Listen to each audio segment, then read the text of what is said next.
அனைவருக்கும் வணக்கம். ஞாலம் கருதியினும் கைகூடும், காலம் கருதி இடத்தார் செய்யும். உரிய காலத்தையும் இடத்தையும் ஆராய்ந்து செயல்பட்டால் உலகமே கைக்குள் அடங்கும். இன்னைக்கு நம்ம பார்க்க போற டாபிக் பார்த்தீங்கன்னா மீரட் சதி வழக்கு. முக்கிய தலைவர்கள் யார் யாருன்னு பாருங்க. எஸ்.ஏ. டாங்கே, முசாபர் அகமது, பி.சி. ஜோஷி மற்றும் பிலிப்ஸ் பட், பெஞ்சமின் பிராட்லி போன்ற பிரிட்டிஷ் கம்யூனிஸ்டுகள்.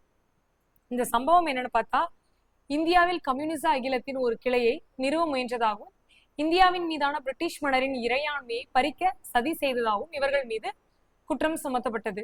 ஆக்சுவலி வந்து இந்த பீரியட்ல 1928 சம்திங்க தொழிற்சாலைகள்ல வந்துட்டு நிறைய பேர் வந்து நாங்க செய்ய மாட்டோம், வேலை பண்ண மாட்டோம் அப்படின்னு சொல்லிட்டு போராட்டங்கள் நடத்திட்டு வந்திருப்பாங்க. அதை தொடர்ந்து இந்த கம்யூனிஸ்ட் தலைவர்கள் எல்லாமே அரெஸ்ட் பண்ணியிருப்பாங்க. முடிவு என்ன ஆயிருக்குன்னு பாருங்க. முந்தைய கம்யூனிச சதி வழக்குகளை போலல்லாமல் மீரட் கைதிகள் நீதிமன்றத்தை தங்களது கொள்கைகளை மக்கள் மத்தியில் பரப்புவதற்கான ஒரு முக்கிய தளமாக பயன்படுத்த முடிவு செய்தனர். ஸோ இதோட ஓவர் டீகோடிங் பார்ப்போம். மீரட் சதி வழக்கு 1928 சம்திங்லேருந்தே ஸ்டார்ட் ஆயிருக்கும், 33 வரைக்கும் நடந்திருக்கும். இந்தியாவில் வளர்ந்து வரக்கூடிய ஒரு கம்யூனிஸ்ட் இயக்கம் இது. தொழிற்சங்க போராட்டங்களை ஒடுக்கிறதுக்காக, தொழிற்சங்க போராட்டங்களை ஒடுக்க பிரிட்டிஷ் அரசால் தொடரப்பட்ட ஒரு சர்ச்சைக்குரிய அரசியல் வழக்கு இது.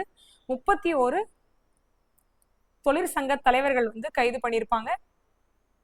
காலம் வந்து மார்ச் 20, எக்ஸாக்ட் டேட் பார்த்தீங்கன்னா மார்ச் 20, 1929. இதில் வந்து கைது செய்யப்பட்டு 1933 இதுக்கான தீர்ப்பு கொடுத்துருப்பாங்க. 31 பேருக்கு வந்து இந்த தண்டனை கொடுத்துருப்பாங்க. அதே போல் இதுக்கான குற்றச்சாட்டு பார்த்தீங்கன்னா இந்திய தண்டனை சட்டம் பிரிவு 121A கீழே மன்னர் சக்கரவர்த்தியோட இறையாண்மை பறிக்க சதி செய்ததாக குற்றம் சுமத்தப்பட்டிருக்கும். ஸோ இந்த வீடியோ உங்களுக்கு யூஸ்ஃபுல்லாக இருந்திருக்கும்னு நினைக்கிறேன். தேங்க்ஸ் ஃபார் வாட்சிங்.